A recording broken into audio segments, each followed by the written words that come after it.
Good morning. Hope you all are fine. I am Karan Trivedi, continuing the lecture of TY becomes M5, that is of English subject. We are revising the grammar topics, and we are at the topic, second topic, that is terms used in fair market report. એના બધા ઘણી બધી terms જોઈ accounts day એટલે કે જે દિવસે clearing કરવાનો દિવસ હોય બોમ્બે સ્ટોક એક્સચેન્જ અને national stock exchange aggressive stock વધારો થતો હોય કે ખૂબ વધારો ઘટાડો થતો હોય એટ પ્રીમિયમ ને એટ પર વધારે એટલે એટ પ્રીમિયમ અને એટ પર એટલે જે હોય ઈ જ બદલા ટ્રાન્ઝેક્શન દિવસ બદલાવો તમે નેક્સ્ટ વીક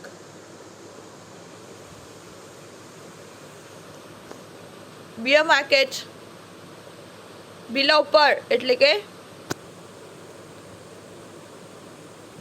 ઓછી કિંમતે બીડ એન્ડ ઓફર બીડ એટલે કે જે કિંમત છે એ અને ઓફર એટલે જેનાથી આપણે વેચવા માંગીએ છીએ એ બ્લુ ચીપ આપણે જોયું નફો જ થતો હોય એને બ્લુ ચીપ કહેવામાં આવે છે બૂમ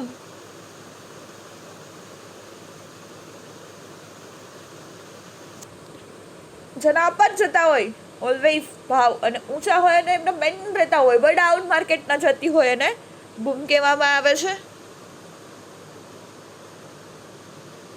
બોર્સિસ ડિફરન્ટ સ્ટોક એક્સચેન્જ બોમ્બે અને national stock exchange bull buyback call option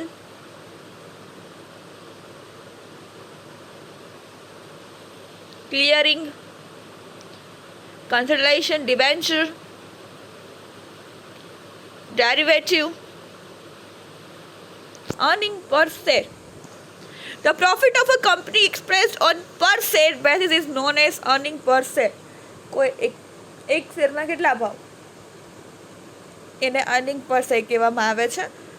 It is arrived at by the dividing the figure of profits after taxes and dividends paid on preference share. કયા શેરમાં taxes ને બધું બાદ પડતા એક શેરની કિંમત કેટલા ભાવ વેચાય છે એને અર્નિંગ પર શેર એક શેર દીઠ કેટલી કિંમત તમને મળે છે એને અર્નિંગ પર શેર કહેવામાં આવે છે.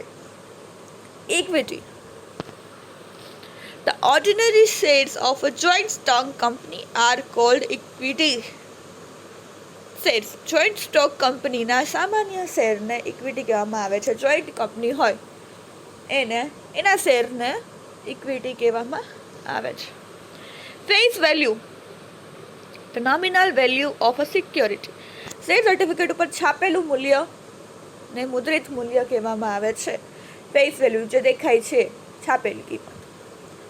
ફીચરલેસ having dull trading for example a featureless market નીરસ બજાર જ્યારે બજારમાં નહીવત લેવડ દેવડ થતી હોય ત્યારે એવા બજારને ફીચરલેસ કહેવામાં આવે છે.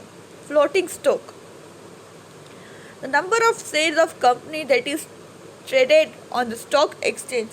કોઈ એક કંપનીના શેરનું સ્ટોક એક્સચેન્જમાં વેચાણ થતું હોય તે શેરની સંખ્યાને ઉપલબ્ધ શેર અથવા તો ફ્લોટિંગ સ્ટોક કહેવામાં આવે છે.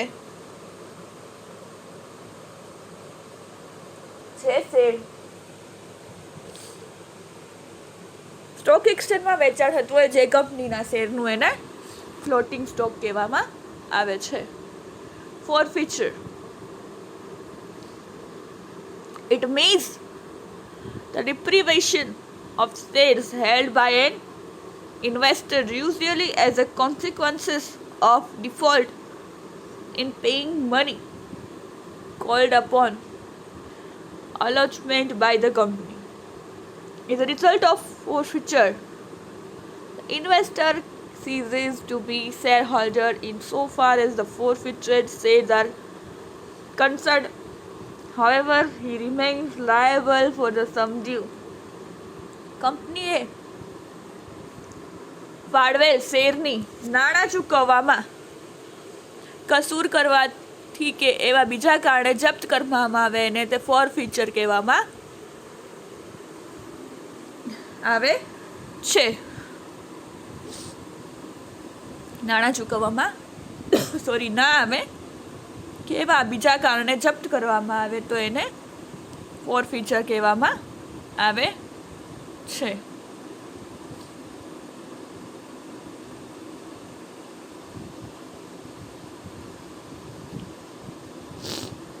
હવે છે forward trading. A system of trading in certain shares that has mechanism which allows buyers and sellers to postpone payment and delivery of shares respectively by paying the necessary charges. Forward trading એટલે શું? વેપારની એવી પદ્ધતિ છે કે જેમાં નિશ્ચિત શેરની ખરીદી કરનાર અને વેચનાર ચૂકવણી અને શેરની સોંપણીને વિલંબિત કહી શકે છે, અલબત્ત તે માટે તેને જરૂરી ચાર્જ પણ ચૂકવવો પડે છે.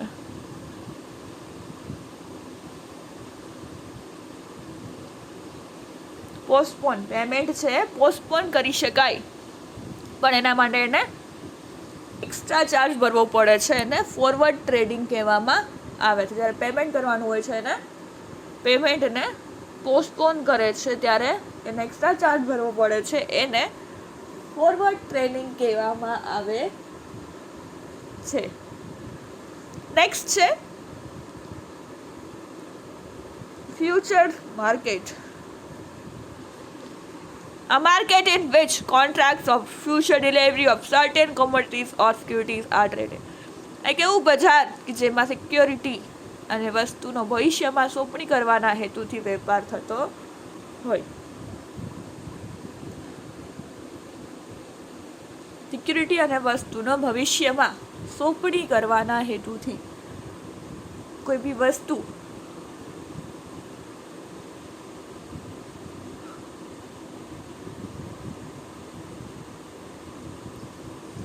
ભવિષ્યમાં મળશે એવા ઉદ્દેશ્યથી જે વેપાર થતો હોય છે એને ફ્યુચર્સ માર્કેટ કહેવામાં આવે છે. હેમર્ડ અને લેમ્ડક.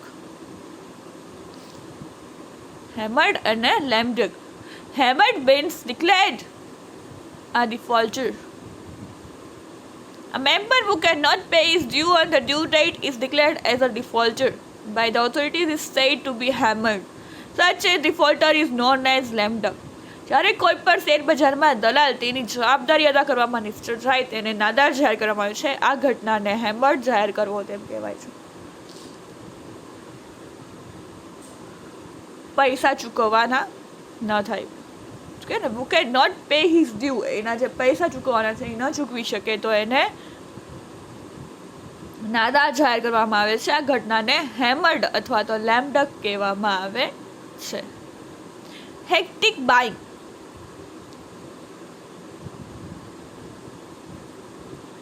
It refers to the fact that the stock market is full of activity. In other words, there are hectic inquiries regarding stock in the market. OMG. Hectic.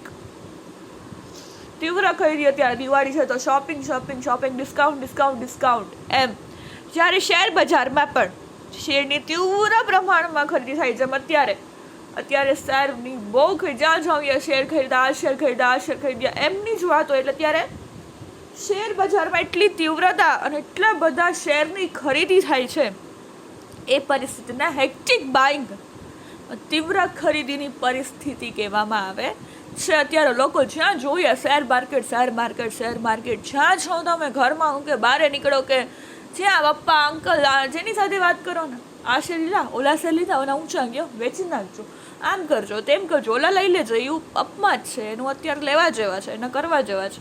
ત્યાં બી જાઓ તમે શેર માર્કેટ છે. એટલે અત્યારની પરિસ્થિતિ જેમ છે કે તીવ્ર પ્રમાણમાં અત્યારે શેરની ખરીદી થાય છે ત્યારે એ પરિસ્થિતિને હેક્ટિક બાઇંગ અથવા તો તીવ્ર ખરીદીની પરિસ્થિતિ કહેવામાં આવે છે. Insider trading.